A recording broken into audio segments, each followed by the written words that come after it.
আজকে আমি করব লাউ শাকের চচ্চড়ি। খুব ভালো, দেখুন এই খাবারগুলো সব হারিয়ে গেছে, মানুষ এই খাবারগুলো ভুলেই গেছে, কিন্তু শাক কত ভালো সেটা জানেন? শাক হচ্ছে শরীরের একটা উপকারী জিনিস, যে হিমোগ্লোবিন বাড়ায়। সবচেয়ে বেশি জানবেন শাকেতে হিমোগ্লোবিন বাড়ে। আর লাউ শাক তো ভীষণ ভালো, ভীষণ মিষ্টি। এটাকে একটু ভালো করে রাখলে টেস্টি আপনি খেতেও পারবেন। আমি সর্ষের তেল দিলাম, দিয়ে 5 ফোড়ন দিলাম। এই হলো শাক। শাকে দিয়েছি বেগুন, কুমড়ো, আপনার এটা কি যেন, মূলো, এই দিয়েছি উপকরণ।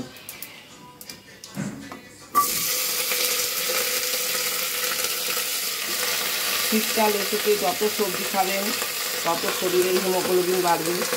এই সময় খুব ভালো করে সবজি খেয়ে নিন। সারা গরমকাল তো আর সবজি খাওয়া যায় না, তখন ভালো সবজিও পাওয়া যায় না। এই জন্য কী হচ্ছে আমি সবজি গেল।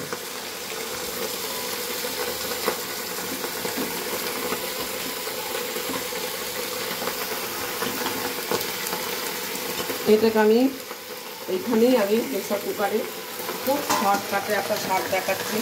এইটা যদি আপনি এখন কড়াই করেন অনেক টাইম লাগবে, ভালো গুলবেও না। আমি নুন দিয়ে, হলুদ দিয়ে,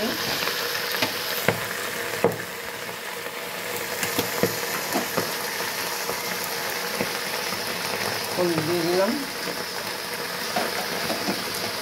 একটুখানি অল্প জল দেবো, পোস্তা দিয়ে দিন। ব্যাস, এই শাকের কোনো মশলাই নেই। এত সুন্দর বয়েল খাওয়া, হলদি খাওয়া, শরীরের জন্য উপকারী। এবার এটাকে আমি জাস্ট 2টো হুইসেল দিয়ে নেবো, হয়ে যাবে। তারপরে কিভাবে করছি দেখাচ্ছি, ফিরে আসছি। এটা সেদ্ধ হয়ে গেল 2টো হুইসেল দিয়ে। শাক অনেক তাড়াতাড়ি করা যায়, দেখুন কি সুন্দর সেদ্ধ হয়ে গেল। অথচ এটা কড়াই করলে কত টাইম লাগতো। হয়ে গেছে। এটা আমি একটু গুড় দেবো। গ্যাসটা বন্ধ করে দিয়ে আমি প্রেসার কুকারটা খুললাম, এখন জ্বালিয়ে দিই।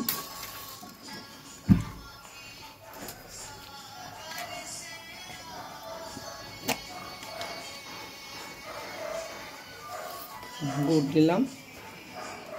লাউ শাক একটু মিষ্টি মিষ্টি খেতে ভালো লাগে। এবারে দেবো একটুখানি বেসন, যাতে একটু মাখো মাখো মতন হয়, সেই জন্য একটু বেসন দিয়ে দিলাম।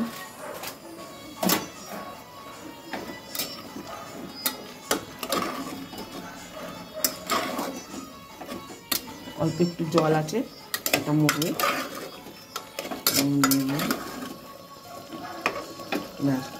জলটা মরুক, তারপরে এটাকে নেড়ে নামিয়ে দেবো। এই হচ্ছে শাক চচ্চড়ি। এত ইজি, অথচ হেলদি, অথচ শরীরের জন্য উপকারী, এবং হিমোগ্লোবিন বাড়ে। যে কোনো শাক খেলেই হিমোগ্লোবিন খুব বাড়ে। এটা জলটা আছে, মরে যাক, তারপরে নামিয়ে রাখা।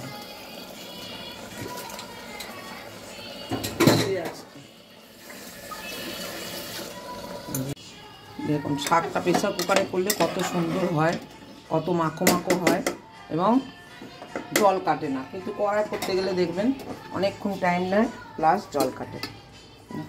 কতখানি শাক, কত সুন্দর হবে।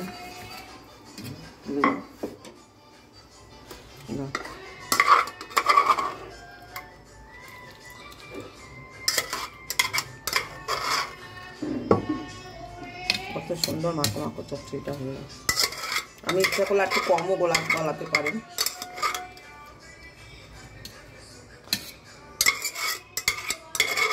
এই মাখো মাখোটা না আপনি যদি কড়াই করেন অনেক টাইম নেয়, প্লাস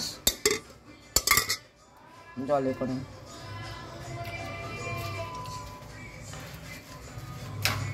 আর